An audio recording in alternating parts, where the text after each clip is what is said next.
Namaste everyone. I'm Momita and I hope you all are keeping well physically as well as mentally.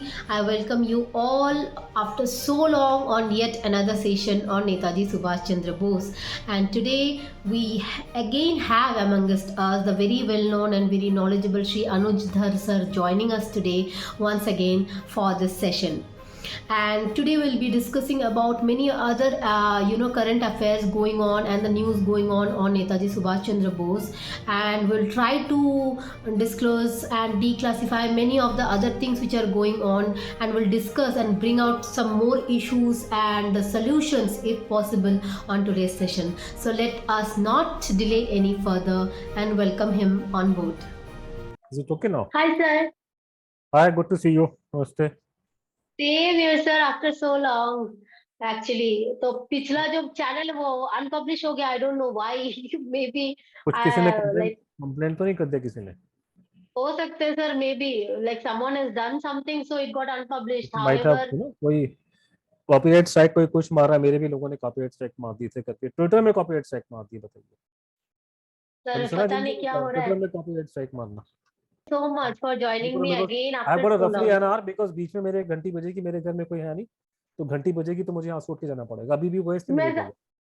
मैं ज्यादा time नहीं लूंगी sir maximum 1 hour maximum तो first of all congratulations to both of us कि finally Netaji का statue आ गया 8 सितंबर को हमारे जहाँ पे वो डिजर्व करते थे, लेकिन अभी भी बहुत सारी चीजें बाकी है होना। Mainly the thing we want is the DNA report now, लेकिन उस पे मैं जाऊंगी, लेकिन उसके पहले मैं ये बोलना चाह रही थी कि सर आपका जो कवर फोटो आजकल आ रहा है वो बहुत सारा मिनिमल मिनिमल मिनिमल ऐसा we are getting to see a lot of things about that. So obviously we know that it is related to Gandhi जी। तो सर हम हर It is कोई related जानता to है the कि it is उनका no, it is linked to the truth. हाँ absolutely we It's all about no truth. That It's it is not the about truth. Gandhi ji and all that. And don't forget one thing, that the our national credo is Satyamev Jayate. And absolutely Gandhi ji absolutely himself would have been very happy because Gandhi ji himself talked about it publicly that truth is above God. So absolutely Gandhi ji also put most of his emphasis on truth and non-violence. So if Gandhi ji were here, he would be very happy that we are talking about the truth. Absolutely So तो this is sir all, that the whole minimal thing is about truth. It's not about you know. Exactly so sir ये जो गांधी जी और नेताजी का connection है, तो इसमें जरूर एक तो बहुत बड़ी मिस्टेक गांधी जी ने की है कि उन्होंने लास्ट मोमेंट पे जब सबसे ज्यादा जरूरत थी नेताजी को उनकी, उस टाइम पे उन्होंने उनको सपोर्ट नहीं किया। आपके रिगार्डिंग आपको क्या लगता है कि उनका सबसे बड़ा मिस्टेक क्या था कि what was his biggest mistake in connection to Netaji? What should have he done when Netaji was alive, or if he had known that Netaji was only Gumnami Baba? नहीं, अब गांधी जी ने क्या मिस्टेक की, वो हम जैसे लोग क्या उस पर कंट्रीब्यूट कंप्लेंट क्या क्या क्या कमेंट कर सकते हैं? वो मैं गांधी जी की पूरी लाइफ को असेसमेंट में नहीं कर सकता। मैं सिर्फ गांधी जी को देखता हूँ from the prism of Subhash Bose and the prism of what Netaji was doing. तो एक मोटा मोटा जो मेरा असेसमेंट है, जो मेरी समझ में है, कि 1940 के दशक में जब नेताजी का 40 या 38-39 के बाद से सुभाष बोस का बहुत जबरदस्त क्लैश हुआ नेताजी का गांधी जी के साथ में, तो वहां पे हम देखते हैं कि एक गांधी जी की अप्रोच है, एक नेताजी की अप्रोच है। तो वहां पे मैं नेताजी की अप्रोच को ठीक मांगता हूँ, गांधी जी की अप्रोच को ठीक नहीं मानता।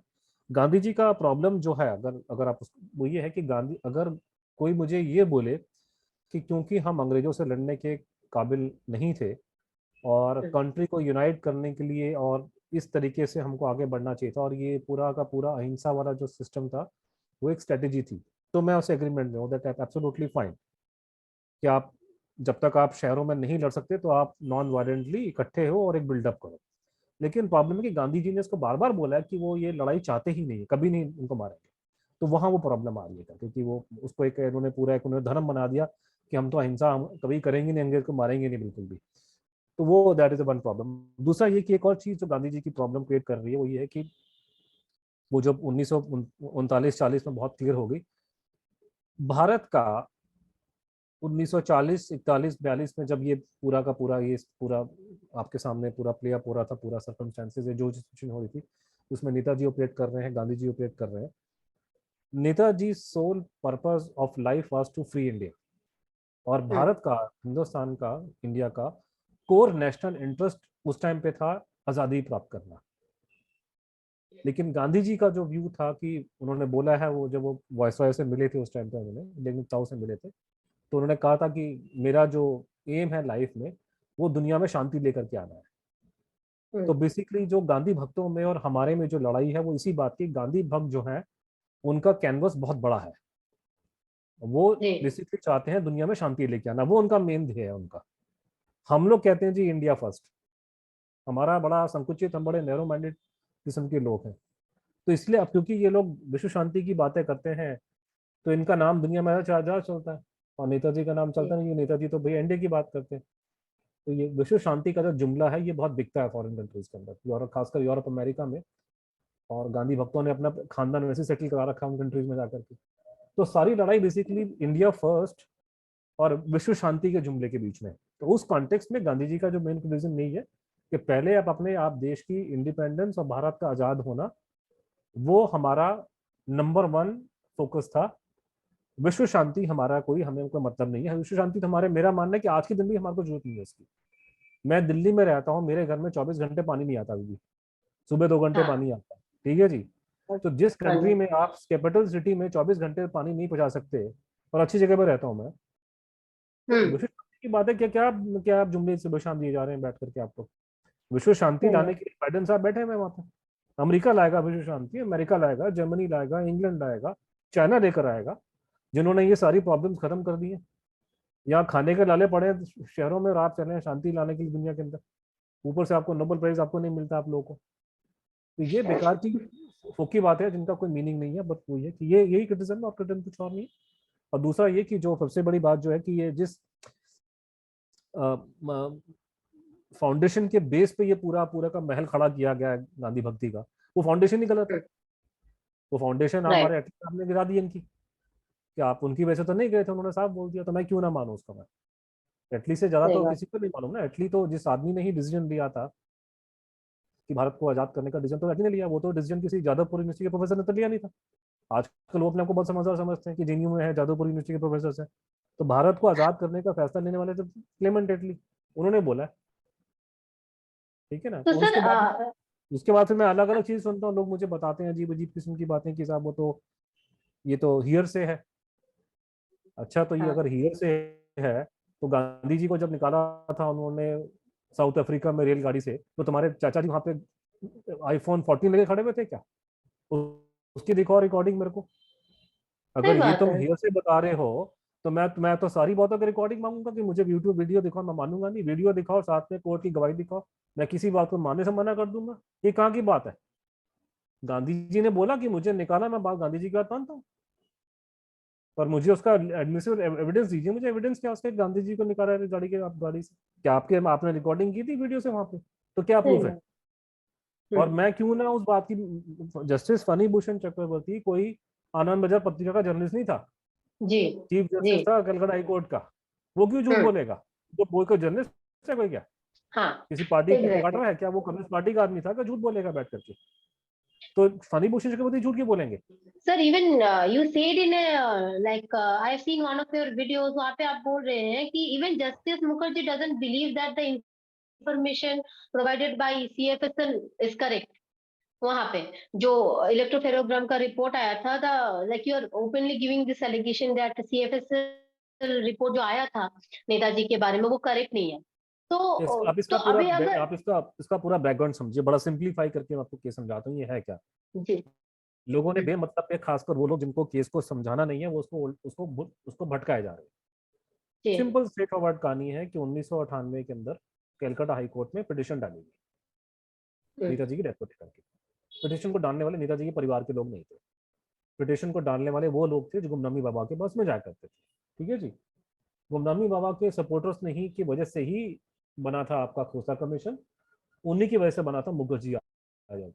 सिर्फ ये होता है कि पब्लिसिटी, ये काम करता कोई है, और रेवड़ियां खाने के लिए कोई और आ जाता है पब्लिसिटी देने के लिए। सही बात। तो उन्होंने जब कमीशन, कोर्ट ने उस कोर्ट के फैसले के बाद में उन्होंने कोर्ट ने गवर्नमेंट को ऑर्डर दिया कि आप इस पे कमीशन वगैरह बना के इसको सेटल कीजिए इस केस, ठीक है। तो वो सरकार ने कमीशन ऑफ इंक्वायरी बनाई और मनोज कुमार मुखर्जी का नाम सुप्रीम कोर्ट की चीफ जस्टिस ऑफ इंडिया में डाल दिया। ये प्रोटोकॉल होता है कि आपका कमिश्नर ऑफ इंक्वायरी एक्ट के अंदर में सुप्रीम कोर्ट का जो चीफ जस्टिस होता है वो किसी रिटायर्ड जज का नाम सजेस्ट करता है। तो जस्टिस मुखर्जी का नाम उसमें आ गया, उनको डाला, उन्होंने इंक्वायरी करी। जस्टिस मुखर्जी ने अपनी रिपोर्ट में बातें मेंशन की कि प्लेन क्रैश की थ्योरी देखनी है, जो लोग बात मानते हैं। उन्होंने रशियन एंगल की थ्योरी की बात की कि जो रशिया की सबसे बड़ी जो डॉक्टर पूर्वी राय जो बोलती है, उन्होंने पूर्वी राय को रिजेक्ट कर दी कि इनके पास में कोई प्रूफ नहीं है, बातें कर रही है पर एविडेंस कुछ नहीं है उनके पास में। और उन्होंने बोला कि वो रूस जाने की प्लानिंग कर रहे थे लेकिन वहां पहुंचे नहीं पहुंचे ये मुझे नहीं पता। तो ये कमीशन का कंक्लूजन है और पूर्वी राय को साबित नहीं कर पाई। फिर उन्होंने ये बात करी है अपनी रिपोर्ट में कि गुमनामी बाबा इशू को उन्होंने ढंग से देखा। यहाँ पे बहुत जरूरी है जो मैं आपको बता रहा हूँ, क्योंकि लोग बार बार इन्हीं बातों को लेकर आते हैं कि मेरा दिल नहीं मानता, मैं विश्वास नहीं करता। तो भैया ऐसे नहीं होते कोर्ट कचहरी के जजमेंट की मेरा दिल नहीं मानता, मेरा विश्वास नहीं होता। अगर हाँ आपका दिल नहीं है मानता, दिल नहीं मानता, तो उसकी डॉक्टर के पास जाओ, वो इलाज हाँ करेगा आपके दिल का। दिल नहीं एग्जैक्टली। मानता का क्या मतलब क्या होता है? आप सीधा एविडेंस से लेंगे। पहला एविडेंस ये कि पहले हमको ये देखना है, और जस्टिस मुखर्जी भी देखेगा कि क्या इस बात के पीछे कोई प्रूफ है कि गुमनामी बाबा सुभाष बोस हो सकते हैं। सही बात। जब ये रीजनेबली आपको दिखाई देना शुरू हो जाएगा कि हाँ वो नेताजी हो सकते हैं, तब हम वो सवाल पूछेंगे कि साहब वो क्या कर रहे थे, कब कर थे, कहाँ से आए, क्यों बाहर निकल के नहीं आए, ठीक है ना। अब आपने ये तो मानने से मना कर दिया, मैं नहीं मानता वो नेताजी नहीं थे, फिर पूछने क्यों निकल के नहीं आए। भाई आप बेसिक पहले चीज को तो क्रॉस करें कि वो एब्सोल्युटली। थे कि नहीं थे। अगर इसी पे हम रिजेक्ट कर जाते हैं कि नहीं वो सुभाष बोस नहीं थे, तो मुझे नहीं फर्क पड़ता वो क्यों निकल के नहीं आया, होगा कोई बैठा होगा घर में बाबा बैठ करके वहां पे। तो हम्म। पहला लॉजिकली आप उनकी आइडेंटिटी को स्टैब्लिश करेंगे। तो अब चक्कर आइडेंटिटी में ये आ रहा है उनकी कि एक ही क्लेम आया ढंग का कि वो नेताजी है, उसके अलावा किसी और ने कभी कोई खास क्लेम किया नहीं, जो किया भी बिल्कुल वाहियात किस्म की बातें जिनका कोई मीनिंग है, सर पैर कुछ नहीं है। कमीशन के सामने किसी ने नहीं बोला, सबने ही बोला कमीशन के सामने, कोर्ट के सामने, कि नेताजी है। लोगों ने यही दावे किए उसके सामने, किसी और ने नहीं दावा किया। अगर एक दो दावे और लोगों ने फ्लोट किए, लेकिन वो मीडिया में फ्लोट किए गए थे। गवर्नमेंट के सामने, कमीशन के सामने, कोर्ट के सामने कभी किसी ने कोई और दावा पेश नहीं किया। तो हम्म। सिर्फ एक ही दावा रिकॉर्ड पर है कि ये आदमी नेताजी है। हम्म। मुखर्जी कमीशन ने अपनी इंक्वायरी में पाया, मुझे थोड़ा खांसी हो गया तो मैं ये पी रहा हूँ बैठ के काढ़ा नो सा, ठीक है। Problem, no problem. तभी एकदम से आगे तो हल्का सा गले में प्रॉब्लम हो रही है। तो नो। ये जस्टिस मुखर्जी ने ये पाया अपने इंक्वायरी के बाद में कि नेताजी गुमनामी बाबा थे, हम्म। इसके पीछे क्रेडिबल आई विटनेस अकाउंट्स है, ठीक है। अच्छा। तो सिंपल वर्ड में क्रेडिबल आई विटनेस अकाउंट या क्रेडिबल आई विटनेस एविडेंस क्या होता है? दुनिया भर में, भारत में, पाकिस्तान में, नेपाल में, जापान में, अमेरिका में, इंग्लैंड में, अगर कोई आदमी कोर्ट में जाकर के ये बोल दे कि मैंने इस आदमी को, उस आदमी को गोली चलाते देखा था, तो हम्म। उस आदमी को फांसी हो जाएगी। फांसी देना, किसी को मार देना, इससे बड़ा कोई हुक्म कोई कोर्ट दुनिया में नहीं कर सकता। नहीं कर सकते। सबसे बड़ी सजा सजाए मौत होती है, ठीक है। बहुत सी कंट्रीज में बैन भी हो गई, मेरे ख्याल से इंग्लैंड में बैन है, इंग्लैंड आप कर भी सकते नहीं है। हम्म। लेकिन जिन जिन कंट्रीज में सजाए मौत है, भारत में, अमेरिका में बहुत जगह पे है, वहाँ डायरेक्ट आई विटनेस अकाउंट्स के बेस पे लोगों को सजाए मौत हो जाती है। तो आई विटनेस अकाउंट में, आई विटनेस के एविडेंस में ये ताकत होती है। तो ये करेक्ट। समझिए इस बात को कि जस्टिस मुखर्जी, एक फॉर्मर सुप्रीम कोर्ट का जज, एडमिट कर रहा है कि गुमनामी बाबा नेताजी थे, उसके पीछे क्रेडिबल आई विटनेस अकाउंट्स है। ये अपना में बहुत सीरियस बात है। दूसरा ये उसमें बात उन्होंने बोली कि जो गुमनामी बाबा जिसको बोल रहे हैं, उनके जो चिट्ठी पत्रा जो उन्होंने एक्सचेंज किया है अपने फॉलोअर्स के साथ में, हम्म। कलकत्ता में जो थे, और वो उनका कनेक्शन सुभाष बोस के साथ में था, उन्होंने बोला कि ये आई विटनेस अकाउंट को सपोर्ट कर रहा है। तो आपका आई विटनेस अकाउंट मैच कर रहा है, आपका डॉक्यूमेंट्री एविडेंस मैच कर रहा है। जस्टिस मुखर्जी कंक्लूड नहीं कर सके अपनी रिपोर्ट में कि ये दो सेट ऑफ एविडेंस उनके फेवर में जाने के बावजूद कि वो नेताजी नहीं थे। उसका मेन कारण यही था कि गुमनामी बाबा की हैंडराइटिंग और डीएनए टेस्ट की रिपोर्ट्स नेगेटिव आई सरकारी लैबों से, हम्म। ठीक। हम्म। नाउ हम लोगों ने हैंडराइटिंग को खत्म कर दिया, हमने ये डेमोन्स्ट्रेट कर दिया कि हैंडराइटिंग झूठी है। हम्म। उससे पहले मैं आपके क्वेश्चन पे आता हूँ, आपने पूछा ये बात, अब ये 2004 में ये रिपोर्ट पब्लिक हुई, हम्म। जून जुलाई 2004 में ये रिपोर्ट पब्लिक हुई थी कि हैंडराइटिंग की रिपोर्ट ये बोलती है, डीएनए की रिपोर्ट ये बोलती है, ठीक है। हम्म। तो मुझे इस बात का पता है, मैं मुखर्जी कमीशन को फॉलो कर रहा हूँ। इनफैक्ट मेरे में और कई लोगों में आजकल बहुत से एक्सपर्ट पैदा हो गए हैं जिनको केस की एबीसीडी पता नहीं है, और कई से लोग गूगल करके आते हैं, कई लोगों ने फाइलें पढ़ ली हैं जो हमने निकलवाई हैं। उसमें हाँ। खासकर नेताजी के परिवार के रिसर्चर्स जो हैं, जिनको केस की एबीसीडी समझ में नहीं है, जो उस टाइम पे मौजूद नहीं थे, उन्हें नहीं पता कमीशन में क्या काम हुआ, कमीशन के सामने क्या हुआ था। सिर्फ आज हमारी वजह से जो फाइलें पब्लिक हो गई हैं उसको पढ़ करके मुझे कमेंट्री दे रहे हैं बैठ करके।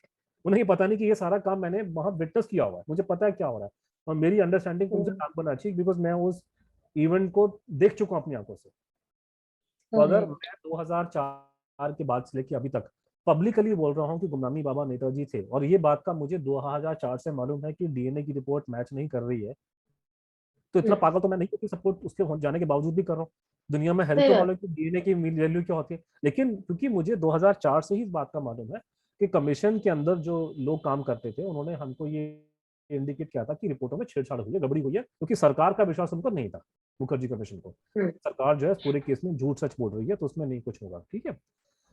तो अब ये बात उसके बाद में 2006 के बाद से, जब तक कमीशन का काम चला 1999 से 2005, जस्टिस मुखर्जी ने मेरे से कोई डायरेक्टली बातचीत नहीं की, सिर्फ वही कमीशन में गए, नमस्ते नमस्ते, वो छोटी मोटी बात करके जो करते थे, वो ज्यादा किसी बात करते थे नहीं, हमें और लोगों से मालूम चला था कमीशन में। लेकिन 2006 के बाद से खुद जस्टिस मुखर्जी से मेरी, फिर मेरे दोस्त चंद्रचूड़ की कई बार बातचीत हुई, कई बार उनसे मिले, हमारी ओ, फोटोग्राफ के साथ में। उन्होंने अच्छा। हमें, मुझे, चंद्रचूड़ को, हमारे मित्र सायक सेन को, नेताजी के हम्म, परिवार के बहुत से लोगों को, कई लोगों को, एक नहीं बहुत लोगों को उन्होंने ये बात बताई है कि वही सुभाष बोस थे। मैं साबित नहीं कर सका, और सरकार की रिपोर्टें झूठी हैं ये डीएनए वगैरह की। उन्होंने ये बोला कि मुझे फोन कॉल भी आया, बताया भी गया था कि ये डीएनए मैच कर गया, लेकिन रिपोर्ट आई तो कुछ और लिखा हुआ था। तो तो सर वो ये बात भी उन्होंने, पब्लिकली ये बात क्यों नहीं बोल पाए? पब्लिक सर कैसे आपको बोल क्या देंगे जो लगता कमीशन की रिपोर्ट में जो मेंशन नहीं किया हुआ इस बात है? को, हाँ। और हाँ जी। पब्लिक में किसी को इंटरेस्ट नहीं है इस केस हम्म, को लेकर हम्म, के। जब मुखर्जी कमीशन 1999 से लेकर 2005 तक काम कर रहा था, जस्टिस मुखर्जी, और ये सारा बेसिकली कलकत्ता में हो रहा था, और मुखर्जी सॉल्ट लेक में रहा करते थे, तो किसी मीडिया को इंटरेस्ट था नहीं। इनफैक्ट उनके खिलाफ में लोगों ने मार्च निकाला वहां पे, क्या पब्लिक का पैसा खर्च कर रहे हो। तो लोगों में इंटरेस्ट कहाँ था, वो तो इंटरेस्ट तो हमने हम्म, पैदा कराया 2015 के बाद से। हम्म। लोगों में इंटरेस्ट कहाँ था, कलकत्ता में किसको इंटरेस्ट, इस केस में इंटरेस्ट है इसको। तो सर क्या बोलते ज्यादातर किसी, लोगों को तो मैंने पता मैंने ही मैंने नहीं था कई, सर। नहीं नहीं पता था, मैंने कई बार खुद अपने आप कई पत्रकारों से, इनफैक्ट 2 साल पहले मैंने बहुत से पत्रकारों को बोला कि जस्टिस मुखर्जी के पास चले जाओ, बुजुर्ग आदमी बैठा हुआ है सॉल्ट लेक में, वो पर आपको जाके बात करनी पड़ेगी। कोई नहीं हम्म, गया उनके पास, चले गया तो खत्म हो गया, अब क्या, अब तो हमारे हाथ से गोल्डन मौका निकल गया, उनके जीते जी हम्म, उनकी रिकॉर्डिंग हो जाती तो बात हो जाती। तो उन्होंने कई बार बोला, पहले हम खुल के नहीं बोलते थे क्योंकि वो जीवित थे, उन्होंने प्राइवेटली बताया तो मैं प्राइवेट बातें पब्लिक करता नहीं हूँ, और लेकिन अब वो चले गए हैं तो, और उन्होंने सिर्फ मुझे नहीं बोला, बहुत लोग को बोला है, चंद्रचूड़ को हम्म, बोला है, मुझे बोला है, साय को बोला है, जयंती दीदी को बोला है, और भी बहुत लोग को बोला है, नेताजी के परिवार के बहुत, वो मानेंगे नहीं लेकिन उनको भी बताया मैंने कि ये वही थे, लेकिन मैं साबित नहीं कर सका, और क्योंकि साबित नहीं कर सके तो फिर कैसे पब्लिकली आएंगे, गवर्नमेंट भी कोऑपरेटिव नहीं है। तो उसके बाद में तो अब यह है कि अब हमारे पास में क्लियर एविडेंस है कि उन्होंने गड़बड़ करी है। जैसे कि फॉर एग्जांपल हम लोगों ने जब हैंडराइटिंग एक्सपर्ट्स की रिपोर्ट्स आती हैं, तो उसमें एक्सपर्ट कोई कारण बताता है, रीजनिंग देता है कि क्यों ये हैंडराइटिंग मैच कर रही है कि नहीं मैच कर रही है, suppose to give some FSN reasoning. FSN report बस 2 पेजेस की थी जैसा आपने कहा है, मैंने सुना। और उसमें दो कुछ पन्ने की क्लियर। रिपोर्ट में, दो की हाँ। पन्नों में रिपोर्ट में कुछ डिटेल नहीं है। पहले हाँ। पन्ने का तो फॉर्मेट है कि लैब का नाम है, साइंटिस्ट का नाम है, हम्म। और सेकंड में ओपिनियन दे दिया कि साहब मैच ही नहीं कर रहा, तो मैच नहीं करेगा। कोई मतलब उसमें रीजनिंग कुछ नहीं है। व्हाट इज द रीजन और कि वो मैच नहीं कर रहा दोनों का? वही वही कुछ नहीं बताया बताया, ही बस गया वो नहीं है। ओपिनियन दे दिया, छुट्टी, ओपिनियन दे दिया, उसने कोई रीजनिंग नहीं बताया कि इसमें क्यों है करके। हाँ। क्योंकि इतना बड़ा किस्सा आपको रीजनिंग देना चाहिए। तो हमने, अब मैं आपको एग्जांपल दे रहा हूँ कि एक वो क्लेम है, हम्म। उसके काउंटर में मैंने और चंद्रचूड़ ने, हमने कर्ट बैकेट नाम के अमेरिका के टॉप एक्सपर्ट से रिपोर्ट ली है, जो डिटेल में जी, रिपोर्ट, जी, जी। तो मैंने वो डिटेल में समझाया भी कि सुना क्यों ये मैच कर रहा है, उसके बारे में टीम में दिखा दिया, फिर हमने अशोक कश्यप। तो मैं आपसे ये पूछ रहा हूँ कि आपके सामने अगर ये दो थर्ड क्लास सरकारी रिपोर्ट है, हम्म, 2 पन्ने की, हम्म, उसके काउंटर में हम कितनी डिटेल रिपोर्ट लेकर आ रहे हैं फॉरेन से, तो हम्म। कौन उसकी सरकारी रिपोर्ट को कौन मानेगा। हमारे देश में जब भी कोई प्रॉब्लम होती है, मान लीजिए जितने हमारे बड़े साहब लोग हैं, जी। जब इनको खांसी जुकाम होता है तो कहाँ जाते हैं, आप और मैं तो काढ़ा पी लेंगे रामदेव का बचाने के लिए, ये लोग तो फॉरेन कंट्री की दवाई लेकर आएंगे, ये तो जाएंगे न्यूयॉर्क के हॉस्पिटल में इलाज करने के लिए अपना। हम्म। साहब को तो फिर वहीं जाना पड़ता है वेस्टर्न कंट्रीज में। तो पॉइंट ये है कि हम तो वहीं कमाल निकाल के लाए हैं। तो कोई नहीं मानेगा देसी रिपोर्ट को जब आपके सामने अमेरिका की रिपोर्ट आ रही है, भैया वही आदमी था, वो साहब बोल रहा है अमेरिकन एक्सपर्ट। तो तो अभी हमने सर देखिए। हमने हमने हैंड राइटिंग को खत्म कर दिया, ठीक है। तो वो हाँ गांधी से निकल गए। जी। अब उसके बाद में लोगों ने गोल पोस्ट चेंज करके दी, नहीं चलो हैंड राइटिंग को छोड़ दो, वो तो बेकार की चीज। लोगों ने नहीं बोला, मुझे बहुत बड़ी कमाल की बात है, नेताजी के परिवार के लोग की हैंड राइटिंग की वैल्यू नहीं होती। अगर हैंड राइटिंग की वैल्यू नहीं होती है, जाइए संसद के अंदर और कानून पास कीजिए कि भारत सरकार इसको निकाले, इसको कोर्ट कचहरी से, क्योंकि आज तक भी आपके सिग्नेचर होते हैं बैंक के अंदर। हम्म आपका अगर सिग्नेचर मैच नहीं करेगा ना आपके आपके चेक के ऊपर, तो हम्म, बाबू आपको पैसे नहीं देगा, आपको इतना पैसा आपको, सही क्योंकि बात है। बाबू एक्सपर्ट नहीं है हैंडराइटिंग का। लेकिन अभी भी आज के दिन में भी सारे कोर्ट कचहरी में हैंडराइटिंग एक्सपर्ट्स का ओपिनियन लिया जाता है। और मैं ये नहीं कह रहा कि सिर्फ एक्सपर्ट के ओपिनियन के बेस पे ही हमारी कहानी। मैं आज किसी को, मैं कल देखा था, किसी ने कमेंट किया हुआ था यूट्यूब में, हमारा वो जयपुर डायलॉग्स में प्रोग्राम था, तो कोई बंगाली बैठ के बोल रहा है कि ये तो हैंडराइटिंग एक्सपर्ट्स के ओपिनियन के बेस पे कह रहे हैं। तू पागल हो गया क्या? पूरी रामायण सुनने के बाद में तू मुझे पूछ रहा है कि भैया रावण कौन था? मैं साफ रिपीट कर रहा हूँ कि आई विटनेस अकाउंट है, वो सबसे इंपॉर्टेंट चीज है उसके अंदर। फिर हम्म डॉक्यूमेंट्री एविडेंस है, फिर हमने हम्म, फॉरेंसिक का नाम लिया उसके बाद में।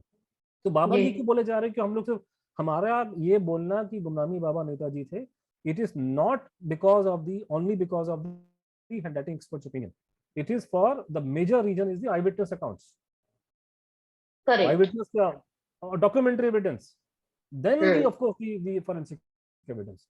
तो क्यों मुझे आप गलत रिप्रेजेंट कर रहे हैं? कि मैंने साफ वहां पे समझाया, उसके बावजूद फिर वही वही कहना कि कुत्ते की पूंछ को डाल दिया पाइप में, वो तब भी पूंछ टेढ़ी टेढ़ी रहेगी, जो कुछ मर्जी कर लीजिए आप लोग। तो पागल लोग, पागल हो गए लोग, उनको समझ में नहीं आ रहा।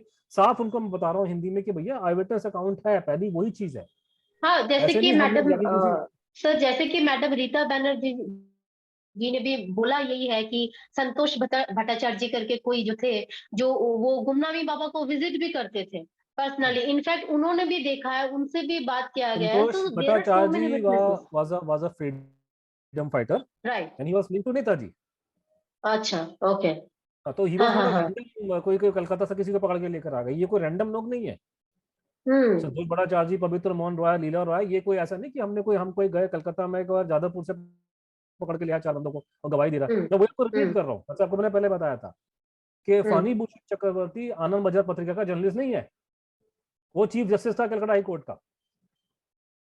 वो कोई ज्यादा यूनिवर्सिटी का प्रोफेसर नहीं था, वो कोई उसकी बात सुनेंगे हम सही। काम से निकाल देंगे। हम्म वो हम्म जुमला हम्म नहीं दिया उसने, सीधी बात बोली है उसने, लिख करके दिया अपने हाथ हम्म, से। तो ये बेकार की बात है। फिर हम आते हैं यहाँ पे डीएनए के ऊपर, तो वहां पे अब ये बात का मालूम होना कि इसमें गड़बड़ हुई है, लेकिन ये डीएनए टेस्टिंग इतना इतना कॉम्प्लेक्स मैटर होता है कि हम समझ किसी को आता नहीं है। You have to be a scientist, हम में से कोई साइंटिस्ट नहीं है। मैं तो पॉलिटिकल साइंस का आदमी, मुझे क्या पता, हमने तो बायोलॉजी में हमारे नंबर नहीं आए थे, मुझे क्या पता मैं कैसे मैं इसको सेटल करूंगा इन चीजों हाँ, को। जनरल जो जितना हमको। हमें नहीं पता, हम लोग तो एवरेज लोग हैं, हमें नहीं मालूम। तो हमें लेकिन ये मालूम था कि गड़बड़ हुई है, लेकिन कैसे हम प्रूव करेंगे समझ में नहीं आता। तो करते करते मेरा हमारा चंद्रचूड़ का मेरा 2017 में, हमारा 16 में कॉन्टैक्ट निकला उसी सीएफएसएल के अंदर ही। ओके। उसको बोला जाके फाइल चेक करके बता क्या उसके अंदर, उसने बताया कि गड़बड़ की हम लोगों ने। तो हमें इंटरनल अंदर से खबर लगी। तो वहां से उन्होंने हमको एडवाइस दी कि आप, एक इलेक्ट्रोफोरोग्राम नाम की चीज होती है। तब मुझे मालूम चला 16 में कि ये कौन सी चिड़िया है इलेक्ट्रोफोरोग्राम नाम की। तो पहले आपको ये समझ में आना चाहिए कि ये इलेक्ट्रोफोरोग्राम होता क्या है, जिसको हम डीएनए टेस्टिंग बोलते हैं। आम बोलचाल की भाषा में होता क्या कि एक आपकी मशीन होती है, हम्म जीनोम एनालाइजर कहते हैं उसको। और उस मशीन में कोई भी जो डीएनए टेस्टिंग करनी होती है, वो सैंपल उसमें डाला जाता है। और डीएनए बहुत जल्दी कंटेमिनेट करता है, तो ग्लव्स लो पहन के बकायदा पूरा सैनिटाइज करके पूरे एटमॉस्फेयर को, सैंपल को डालते हैं मशीन में। और मशीन जो है एक्सरे मशीन की तरह से उस सैंपल को एनालाइज करती है। वट मैं आपको सिंपल भाषा में बता रहा हूँ कि वो करती है। और उसके हम्म बाद करने के बाद में चार्ट निकालती है, मशीन में चार्ट निकलता है या स्क्रीन में कंप्यूटर में जाता है। वो होता है रॉ डेटा इलेक्ट्रोफेरोग्राम। तो जो एक्सपर्ट होता है डीएनए का, उस चार्ट को अगर आप और मैं देखेंगे, हमें कुछ पल्ले पड़ेगा नहीं। जैसे एक्सरे का मुझे क्या पता, मैं तो डॉक्टर नहीं हूँ ना, लेकिन डॉक्टर साहब को हम्म, अगर एक्सरे दिखाएंगे किसी की छाती का, तो देख के बता देगा इसकी छाती में बलगम जमेगी नहीं जमेगी, क्या प्रॉब्लम है इसकी, करेक्ट। सांस में प्रॉब्लम आ रही है। तो वैसे ही उसमें लाइनें पड़ी होती है, लेकिन उसको देख के एक्सपर्ट बता देते हैं कि ये डीएनए मैच कर रहा है कि नहीं मैच कर रहा है। तो जिसको हम्म हम आम बोलचाल की भाषा में डीएनए रिपोर्ट कहते हैं टेस्ट की, एक्चुअली वो इलेक्ट्रोफेरोग्राम की रीडिंग को बोला जाता है। तो ओके। इलेक्ट्रोफेरोग्राम जो होता है, वो अंडा होता है जिससे मुर्गी निकलती है, उस मुर्गी का नाम है डीएनए की रिपोर्ट। ठीक है। तो बिना अंडे के मुर्गी नहीं हो सकती, अंडा होगा तभी मुर्गी निकलेगी। तो अंडा है आपकी इलेक्ट्रोफेरोग्राम। तो उसने बोला कि इन्होंने गड़बड़ करी है, आप इनसे सूचना के अधिकार में इनसे मांगो। अब आप इसमें कॉमन सेंस की बात है कि जब CFSL कलकत्ता ने ये बोल दिया है कि गुमनामी बाबा जी नेताजी नहीं थे, ठीक है, तो इसका मतलब गुमनामी बाबा कोई रहा होगा, एरा गरा नथु खेरा। ये अगर नेताजी एब्सोल्युटली। नहीं था, और हमें तो 2 लाख साधु बैठे हैं सुबह शाम, हमें पता नहीं कौन कहाँ गया, किसका कोई, nobody knows who the person is. So he must be a non-entity. He must be a nobody. ठीक है ना, तो nobody में तो कुछ छिपाने की जरूरत है नहीं, और दिखाना क्या है, अपने चार्ट ही दिखाना है। चार्ट ही कुछ दिखाना ऐसे ऐसे है। चार्ट में कुछ सिर्फ चार्ट है, चार्ट में से लेने बनी होगी, रिपोर्ट है हमारे पास में। DNA की रिपोर्ट जो CFSL कलकत्ता ने मुखर्जी कमीशन को दी थी, वो चंद्रचूड़ ने सूचना के अधिकार में पीछे इनके पढ़ के हमने 2010 के आसपास में पूरी रिपोर्ट निकाल ली है। वो रिपोर्ट है हमारे पास में, वो गृह मंत्रालय से हमको रिपोर्ट मिल चुकी है, 40-45 अच्छा। पन्ने की रिपोर्ट है। उसमें इलेक्ट्रोफेरोग्राम नहीं है उसके अंदर बस, क्योंकि वो ओके। दिया नहीं उसने कमीशन को। तो रिपोर्ट हमारे पास में, हमको सिर्फ चार्ट चाहिए, उस चार्ट में ऐसे ऐसे बना हुआ है लाइक एक्सरे, दैट्स ऑल।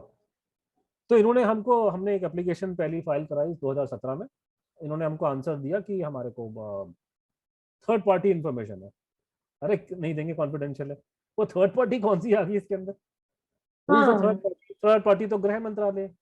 तो गृह मंत्रालय को हम्म क्या प्रॉब्लम है इसको ना देने के लिए? तो नहीं दिया हमको। एग्जैक्टली। तो उसके बाद में तो ये मामला दफा दफा हो गया वहां पे।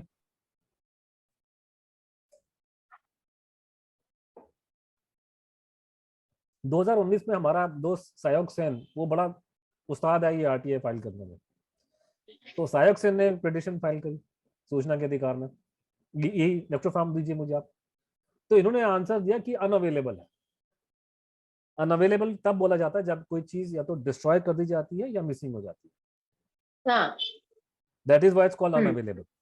ठीक है, हम्म हमें बोला कि हम्म थर्ड पार्टी इंफॉर्मेशन आपको नहीं दे सकते, इसको बोल दिया जी अनअवेलेबल है, which means they have destroyed it, that's what it means. तो जैसे ही ये हुआ तो हमारा 19 बवाल मच गया, मीडिया के अंदर खबरें आनी शुरू हो गई। अर्नब ने शो किया, IBN 7 में बहुत, IBN नेटवर्क 18 में आनंद नरसिम्हा ने बहुत जबरदस्त शो किया उसके ऊपर। एक्सपर्ट्स, DNA के एक्सपर्ट ने आके इनके इनके पिन पॉइंट की गलतियां हुई हैं रिपोर्ट में, बहुत कुछ हुआ। हमने CFSL को कोशिश की कि उनसे बाइट ली जाए, वो भी नहीं आने से मना कर दिया उन्होंने टीवी कैमरे के सामने। तो ये प्रॉब्लम हुआ। तो जैसे वो बवाल मचना शुरू हुआ, CFSL ने एकदम से एक स्टेटमेंट इशू कर दी कि नहीं नहीं नहीं, वो हमने गलती से लिखा था, हमारे पास में है, लेकिन थर्ड पार्टी इन्फॉर्मेशन आपको नहीं देंगे। आज तक मैंने कभी देखा नहीं कि सूचना के अधिकार में एक बार आंसर देने के बाद गवर्नमेंट खुद उसका क्लैरिफिकेशन दे आफ्टर 7 डेज। इन्होंने 7 दिन में इन्होंने स्टैंड चेंज कर दिया ऑटोमेटिकली, बिना हमारे कुछ बोले हुए, घबरा करके। और उसके बाद में अनफॉर्चुनेटली आपको पता है 19 के एकदम से ये करते करते जब यही स्टार्ट हुआ तो एकदम से कोविड आ गया पूरे दुनिया में, और पूरा का पूरा केस वहां ठंडा हो गया। और उस दिन से लेकर के आज तक, आज तीसरा साल है, और अब भगवान की दया से पहली बार इस बार की जो सर्दी है, अगर आप नोट करेंगे 19 के बाद से ये पहली सर्दी है। और सर्दी बहुत हमारे लिए, तो हमारे लिए इंडिया के लिए समर्स जो है बहुत प्रॉब्लमटिक होते हैं, लेकिन हमारे लिए विंटर का सीजन अच्छा होता है। जैसे मैं लेक्चर्स के लिए भी निकलता हूँ, अब मैं इसमें जी। मैं निकल रहा हूँ, मैं जयपुर में जा रहा हूँ, अयोध्या में जा रहा हूँ, है आगे और जगह जाऊंगा मैं। तो ये मौसम अच्छा होता है निकलने का। आप तो बेंगलोर में, वहाँ बेंगलोर का मौसम सारे साल अच्छा होता है, लेकिन हमारे यहाँ गर्मी में जान निकल जाती है, गर्मी में नॉर्थ इंडिया में, कलकत्ता में। हाँ दिल्ली का, हाँ सच हाँ, तो आपको शायद समझ में नहीं आया कि मौसम का मतलब क्या है, कि पूरा भारत बेंगलोर नहीं है। बेंगलोर का मौसम बहुत अच्छा है, सारा साल ठंडा रहता है, लेकिन हमारी यहाँ गर्मी में जान निकल जाती है। तो ये सबसे बढ़िया वेदर होता है बाहर निकलने का, आउटडोर काम करने के लिए। तो ये जो 2022 है, 19 के बाद पहला साल आया है जब पूरी सिचुएशन नॉर्मल हो गई है। Even last year problem, even last year हमारे प्रोग्राम कैंसिल हुए। एकदम से स्केयर हो गया कि 23 तारीख को ये होगा, वो होगा, चौथा वेव आ रहा है, फोर्थ वेव आ रहा है, और मास्क मैंडेट बहुत ज्यादा थे इंडोर। अब वो कम से कम पूरा हट चुका है सबके पास में। तो ये कोविड ने हमारे 2.5 साल खराब कर दिए। अब जी। बीच में हमारे दोस्त आयोग से ने फिर 19 के बाद में अब जाके उसने फिर पिटिशन फिर फाइल कर दी कि दो मुझे हाँ इलेक्ट्रोफेरा आते जाए, हैं। वो तो पीछे पड़ गया। तब इन्होंने आंसर दिया कि इन्होंने 3 क्लॉज, अब इन्होंने नया आंसर दे दिया। देखो हर बार एक नया आंसर देते हैं। पहली बार बोला no third party information, second time बोला नॉट अवेलेबल, और थर्ड टाइम में बोला कि इन्होंने 3 क्लॉजेस दिए, जिसमें से पहला क्लॉज है नेशनल सिक्योरिटी का। अच्छा। तो ये नेशनल सिक्योरिटी का बहाना मार रहे हैं हम करके, ये बहाना नहीं मारे, वो ठीक कह रहे हैं। अगर वो आप सीधी बात, अब सीधी बात अब कर रहे हैं वो एक्चुअली वो। तो अब उन्होंने नेशनल सिक्योरिटी के नाम से मना कर दिया, और उसके बाद में ये घटना आपके सामने, कोई बच्चा भी समझ जाएगा कि गुमनामी बाबा अगर नेताजी नहीं थे, कोई ऐरा गैरा आदमी था, तो नेशनल सिक्योरिटी कंसिडरेशन कहाँ से आ रहा है उसके अंदर? एब्सोल्युटली सर, वही पे मैं इसका आ मतलब गई थी। हाँ हाँ, और मेरे ख्याल से वो सरकार के लोग बहुत समझदार हैं, वो समझ चुके हैं कि क्यों हमको नहीं दे रहे। उनको मालूम है कि जैसे हम लोगों ने, और हमने ये बात पब्लिकली बोली कि जैसे हम लोगों ने हैंड राइटिंग टेस्ट करवाया है फॉरेन कंट्रीज में और देश के अंदर भी अच्छे एक्सपर्ट से, इंडिपेंडेंट से, हमने अपना इरादा बड़ा क्लियर कर दिया कि जैसे ही इलेक्ट्रोफोनोग्राम मुझे मिलेगा, चंद्रचूड़ को मिलेगा, सहायक को मिलेगा, हम उसको भारत में और इंग्लैंड और अमेरिका में टॉप एक्सपर्ट्स को दिखाने वाले हैं। अच्छा। तो उनको मालूम है कि हमारी पूंजी बच जाएगी, तो इसको इनको मत दो, तो ये हमको नहीं देंगे लोग, मुझे जहाँ तक मुझे मालूम है। तो सर और जैसा अगर कि ये आपने कहा कि इफ गुमनामी बाबा जो थे, अगर कोई नोबडी ही थे, तो हाँ, ये डीएनए टेस्ट अगर निकल भी जाता है तो क्या मुश्किल तो होनी मैं नहीं टेस्ट चाहिए। हम अब इसमें मैं प्रॉब्लम टेस्ट की क्या है? बात, मैं टेस्ट रिपोर्ट की बात नहीं कर रहा हूँ, रिपोर्ट हमारे नहीं, पास में है। हाँ, इलेक्ट्रोफेरोग्राम एक इलेक्ट्रोफेरोग्राम की चार्ट है, मतलब आप लगा लो कि चार्ट, जैसे बस, हाँ, एक्सरे की एग्जैक्टली, कॉपी होती है वैसे है। मतलब उस चार्ट का जी, कोई मतलब नहीं है पब्लिक को दिखाने के लिए, उसमें कुछ हाँ, लाइनें दी होंगी ऐसे करके, बस आप गूगल सर्च कीजिए हम्म, इलेक्ट्रोफेरोग्राम होता क्या है, रिपोर्ट ओके, है मेरे पास में ऑलरेडी। और अच्छा, ये जिस थर्ड पार्टी इंफॉर्मेशन की बात कर रहे हैं वो उसमें है बहुत सी बातें जो उनको नहीं बतानी चाहिए। उसमें नेताजी के परिवार के ब्लड सैंपल्स का डिटेल है, उनकी पर्सनल डिटेल्स है, मैं पब्लिक जी, नहीं करूंगा, उनका पर्सनल अफेयर्स है वो, मैं क्यों किसी का थर्ड पर्सन का, जिसका कोई, ठीक है वो सुभाष बोस के रिलेटिव हो, लेकिन उनकी पर्सनल इन्फॉर्मेशन वहां डाल रखी, उनका ब्लड सैंपल लिया गया उसके साथ में। तो जिस चीज को आप थर्ड पार्टी इन्फॉर्मेशन हो सकती है वो तो ऑलरेडी हमारे पास में है, हम्म, पब्लिक नहीं कर रहे हैं उसको। हमें सिर्फ इलेक्ट्रोफेरोग्राफी, बिकॉज मेरा कंसर्न नेताजी के परिवार से नहीं है, मेरा कंसर्न नमी बाबा के साथ में। तो वो करेक्ट, आपसे सिर्फ मैं वो चार्ट मांग रहा हूँ, एक्सरे की तरह चार्ट है, ताकि उस हाँ, चार्ट को हम लोग किसी एक्सपर्ट को दिखाएं, क्योंकि ऑलरेडी हमने कुछ एक्सपर्ट को दिखा दिया इनकी रिपोर्ट, उन्होंने बोल दिया कि रिपोर्ट में गड़बड़ है, एक के बाद एक, इंक्लूडिंग फॉरेन एक्सपर्ट्स को दिखा चुका हूँ, दो को मैं, उन्होंने बोला गड़बड़ है इस अच्छा। रिपोर्ट में। सर गड़बड़ इन द सेंस लाइक क्या, मतलब गुमनामी बाबा ही नेताजी थे, ये ऑलमोस्ट प्रूव्ड है उसमें अभी और ये। गड़बड़ देखिए, अगर अगर मान लीजिए कि रिपोर्ट को जानबूझ करके गड़बड़ करके ये साबित किया गया कि वो नेताजी नहीं थे, तो हम्म, गड़बड़ का मतलब, इसका मतलब ये है कि उन्होंने असली चीज को छुपा के उसको डिक्लेयर किया कि वो नेताजी नहीं थे, असली में कुछ और करेक्ट। मीनिंग है उसका, तो that is what it is. और तो सर प्रॉब्लम ये है ना, हमारा मानना है, हाँ, हम पब्लिकली इस बात को बोल रहे हैं कि इन लोगों ने जानबूझ करके गलत रिपोर्टें हम्म, दी हैं साबित करने के लिए कि वो नेताजी नहीं थे। और ये अपने आप में सबसे बड़ा प्रूफ है, और यही अपने आप में सबसे बड़ा प्रूफ था अब तक कि वो नेताजी नहीं थे। अभी आप किसी, जैसे मान लीजिए आप तो बेंगलोर में रहते हैं, कल को आप कलकत्ता में और वहां जाके आपकी प्रेसिडेंसी यूनिवर्सिटी में आप गए जहाँ दुनिया के सबसे अकलमंद लोग रहते हैं, आप उनको पूछो गुमनामी बाबा की स्टोरी, हाँ हाँ हाँ, हमने हमने सुना उसके बारे में, वो तो नेताजी नहीं थे क्योंकि डीएनए का रिपोर्ट नेगेटिव आया, ठीक है। तो ये डीएनए की हम्म, रिपोर्ट, यही नेताजी के परिवार के लोग, वही हमारे जनरल जीडी बख्शी साहब, वही सारे के सारे लोग जो हमारे खिलाफ में है, इस केस के खिलाफ में, not me as an individual but इस केस के खिलाफ है, वो बाबा इस रिपोर्ट की बात करते हैं। तो ये उनके हाथ में सबसे बड़ा ताकतवर हथियार था हमारी स्टोरी को किल करने के लिए, हमारे दावे को हटाने के लिए। आज यही हथियार हमने उल्टा घुमा के उनके ऊपर मारना शुरू कर दिया। अब बताओ, अब वो चुप हो गए? आपको पूछना चाहिए उन लोगों के साथ में, खासकर जनरल बख्शी सर, को पूछ, मैं उनसे मिलने वाला हूँ, मैं पूछूंगा, मैं कहा सर आप पब्लिकली बोला करते थे कि डीएनए मैच नहीं किया जी, वो नेताजी से, आज मैं जब आपको खुल्लम खुल्ला कह रहा हूँ कि उसमें गड़बड़ है, या तो मैं गलत हूँ या सीएफएसएल गलत है, खुल्लम खुल्ला करेक्ट। सरकार की इतनी बड़ी लैब पे एलिगेशन आक्षेप लग रहे हैं कि उन्होंने झूठी रिपोर्टें दी हैं, उनमें क्या शर्म लिहाज नाम की चीज नहीं है क्या? वो क्यों नहीं बोलते कि भैया ये लोग गलत बोल रहे हैं, हमारी रिपोर्ट ठीक है? सर क्यों नहीं बस बोलते वो बात, लोग? इस बात भी सिर्फ इतना तक ही नहीं है, सिर्फ हमारी जनरेशन की बात नहीं है सर। आप देखिएगा बड़े बड़े giant like educational institutions like Byju's और विकिपीडिया पे भी यही लिखा है कि नेताजी का डेथ वो जो उसके लिए हुआ उनका था उनका प्लेन उनका नहीं नहीं, क्रेज। वो उसमें मैं उनको क्या ब्लेम ठोकूं, बिकॉज हमारे जो विकीपीडिया रिप्रेजेंट कर रहा है जो view of the, in this case hmm, उनमें और भी प्रॉब्लम्स हैं, मुझे पता है, विकीपीडिया में हम्म, बहुत प्रॉब्लम है, मुझे मालूम है। उन्होंने एक कहीं जगह, मेरा जैसे मैं उसे, मुझे पता नहीं अपडेट हुआ कि नहीं हुआ है, उन्होंने लाल बहादुर शास्त्री की पर जो एंट्री डाली हुई है, मुझे पता नहीं अगर उन्होंने रिसेंटली चेंज किया है। तो अच्छा, रिसेंटली मैंने उनकी एक एंट्री चेक की थी, अब अगर अपडेट हुआ तो मुझे पता नहीं, लेकिन मैंने चेक किया रिसेंटली, तो उसमें हम्म, उन्होंने लाल बहादुर शास्त्री की डेथ के अंदर मेरा नाम नहीं डाला हुआ। I am the only person who written a proper book on the Shastri death case. अच्छा, In the case of Netaji, there may be others who have also written. They may not be of the same level. But in the case of Lal Bahadur Shastri, I am the only person who has written a proper book, जो Amazon में, फ्लिपकार्ट में बहुत चलती है, बिकती है, Google में भरा पड़ा मेरे नाम से।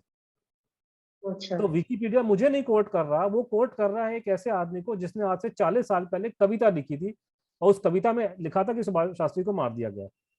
तो कविता is become the proof of the is a citation, और वो किताब मिलती नहीं है। वो 50-60 साल पहले लिखी थी किताब उसने आदमी ने।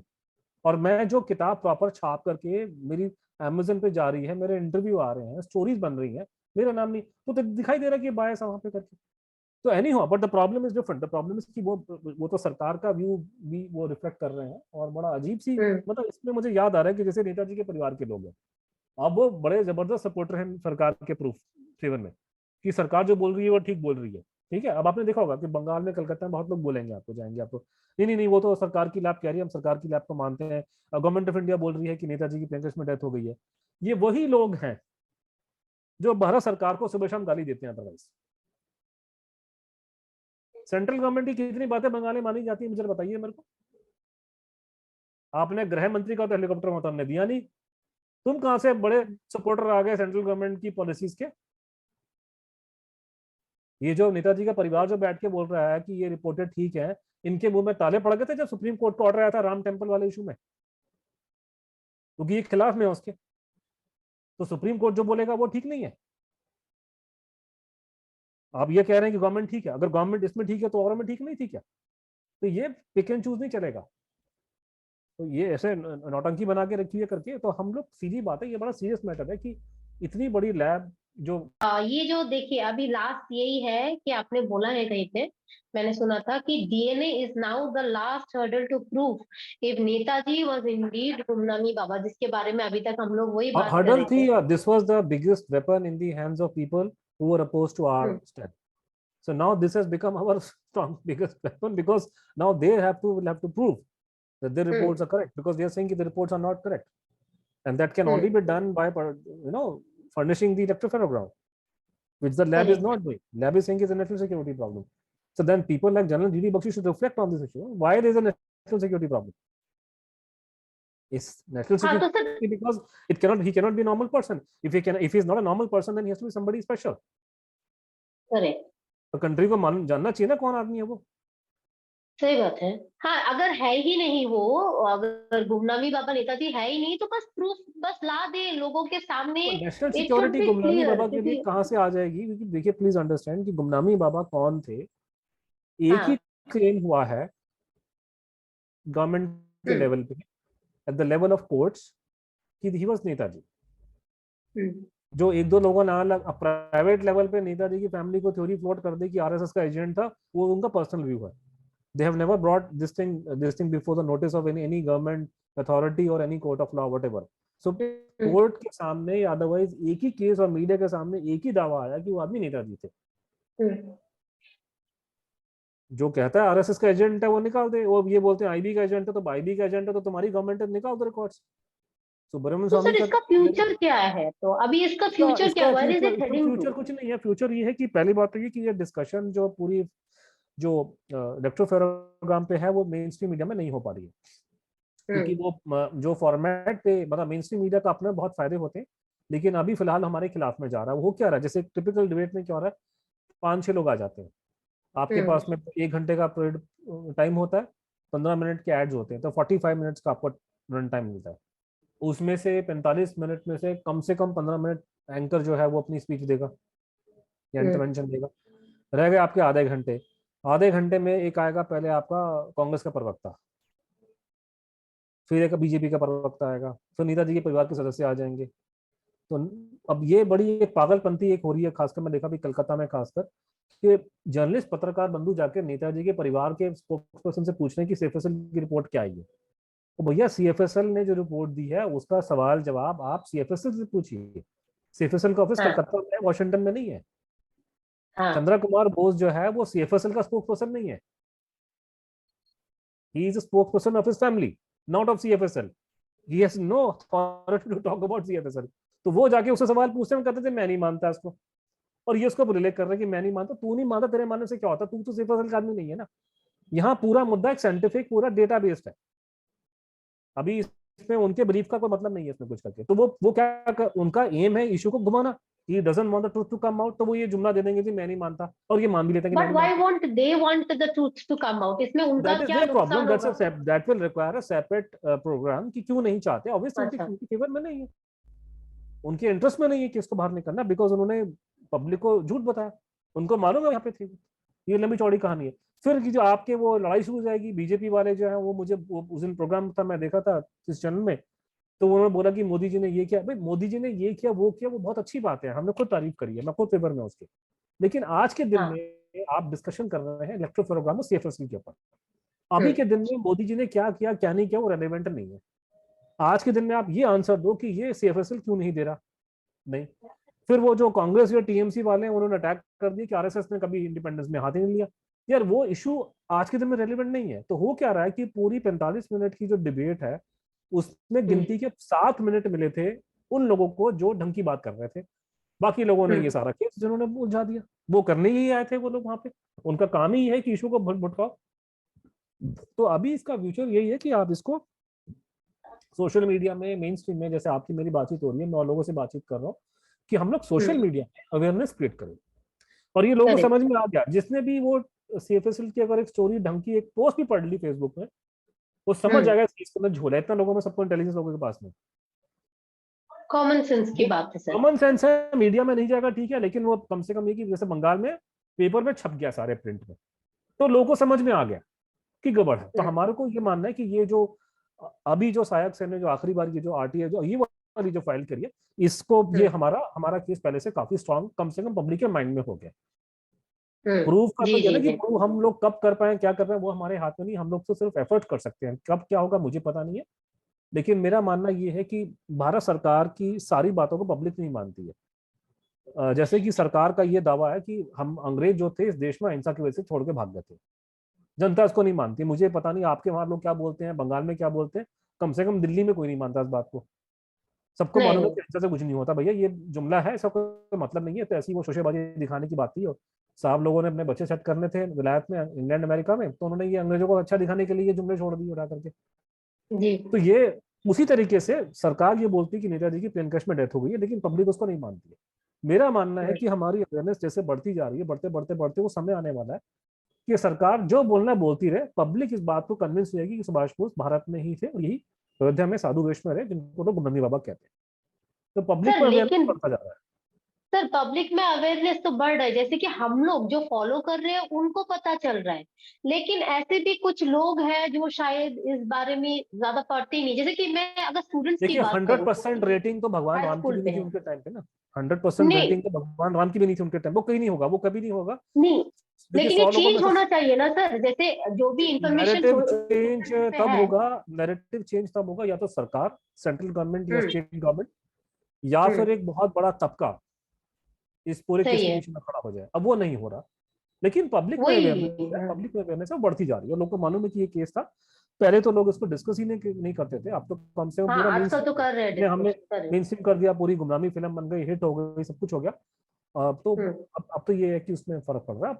उम्मीद करते हैं आने वाले टाइम पे होगा, लेकिन है कि जब तक लोग नहीं खड़े होंगे, लोग बातचीत नहीं करेंगे इसके ऊपर, तब तक तो ये नहीं हो पाएगा। लेकिन हमारा पहले से बहुत इंप्रूवमेंट है, और ये जो लेटेस्ट आरटीआई जो है ये पब्लिक के दिमाग में समझने के लिए बहुत अच्छा पॉइंट है कि कुछ ना कुछ गड़बड़ हुई है डीएनए टेस्टिंग में, और DNA test was the only in a manner of speaking the only reason to deny the Gumnami Baba angle. Right right. तो सर अभी बात यही हम लोग चाहते हैं कि सच्चाई जो है पता नहीं कब सामने आएगी, लेकिन मेन थिंग तो यही है। मेरा जो मेन कंसर्न यही था कि फ्यूचर जो जनरेशन है, जो अपकमिंग जनरेशन है, या फिर जो अभी के बच्चे हैं, उनको रियल वाला मतलब जो सच है वो पता चलना चाहिए, ना कि विकिपीडिया पे लिखा हुआ या फिर बाइजू जो टीच कर रहा है। I should not take the names की नहीं पता कि ये भी फिर देखो वीडियो। ऐसा ऐसा ऐसा हाँ। होता है कि ना आपकी जनरेशन में और हमारी जनरेशन में जमीन आसमान का फर्क है। हम लोग जब आपकी उम्र का था, है ना, उस टाइम पे हमारे पास में हमने जो दिन झेले आपको पता नहीं, सपने में ख्याल नहीं होगा हमने कैसे जीवन बताया उस टाइम पे। हमारे को बिल्कुल ये नरसिम्हा राव के प्रधानमंत्री बनने से पहले हमारा कंट्री बहुत बैकवर्ड किस्म का था, बिल्कुल सोशलिस्ट कंट्री बना के रखा था गांधी फैमिली ने। वो तो नरसिम्हा राव के टाइम से जब इकोनॉमी खुली है तो आपको चीजें मिलनी शुरू हो गई हैं, तो बहुत चेंज आ गया। तो कोई एक्सेस नहीं था आपके पास में बाहर की चीजों का, और सिर्फ बहुत अमीर लोग जो थे वही अच्छी बातों को एक्सेस कर पाते थे। आज की दुनिया में, इंटरनेट के जमाने में, इंटरनेट का एज आ गया है कि हम लोग गरीब हो या अमीर आदमी हो, हर एक के पास मोबाइल फोन है, हर एक के पास में इंटरनेट है, सबके पास में सब कुछ है। तो नॉलेज का फ्री फ्लो हो रहा है। हम जब छोटे थे तो हमारे को नॉलेज गेन करने के दो ही तरीके थे, या तो स्कूल की किताबें पढ़ो, टीचरों से बातें करो, किसी से बातें करो, या फिर आप टीवी के चैनल पे देख लो, या न्यूज़पेपर पढ़ लो, मैगजीन्स पढ़ लो। आजकल सारे लोग की जो इन्फॉर्मेशन जो लेते हैं, खासकर जो यंग बच्चे, लड़के हैं, लड़के लड़के हैं, वो आपके सोशल मीडिया से लेते हैं। तो उनके सोशल लिए मीडिया से। सोर्स अभी मेजर सोशल मीडिया हो गया, वो किताबें भी नहीं रही है, डॉक्यूमेंट्री, सोशल मीडिया। और सोशल मीडिया क्योंकि भगवान की दया से वो कंट्रोल हमारे देश में नहीं होता, वो अमेरिका से चलता है। अगर हमारे देश में चल रहा होता तो ये गांधी भक्त उसको ही बंद करवा देते। तो गांधी भक्त जो है बिल्कुल खिलाफ हैं चीजों के, वो बिल्कुल फ्रीडम नहीं चाहते। लेकिन भगवान की दया से ये अमेरिका वालों ने स्टार्ट किया था, वहां पे चलता है, तो आप उनको काबू नहीं कर सकते अभी भी, लेकिन ये कोशिश कर रहे हैं धीरे धीरे धीरे कोशिश धीरे। कर रहे हैं ना सर, नहीं तो चैनल्स वगैरह बंद क्यों होती थी? वो करेंगे, बंद ये करेंगे, सब। बिकॉज क्योंकि इनकी फितरत में नहीं है, डेमोक्रेसी फितरत में नहीं है।